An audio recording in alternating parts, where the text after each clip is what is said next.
حضرت آمینہ فرماتی ہیں کہ جب اللہ کے نبی میرے پیٹ میں آئے تب سے لے کر کے 9 مہینے تک مجھے درد ذہ لاحق نہیں ہوا.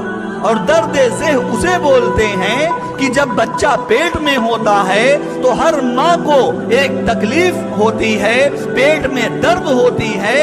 حضرت آمنہ فرماتی ہیں جب سے حضور میرے پیٹ میں آئے 9 مہینے کے اندر کبھی بھی مجھے درد محسوس نہیں ہوا. وہ حضور کی برکت کو دیکھ رہی تھی. حضرت آمنہ آگے فرماتی ہیں جب سے اللہ کے نبی میرے پیٹ میں آئے تب سے نہ مجھے کوئی بخار لاحق ہوا، نہ مجھے زکام ہوا، نہ مجھے اور کوئی بیماری ہوئی. تمام بیماریوں سے میں محفوظ کر دی گئی.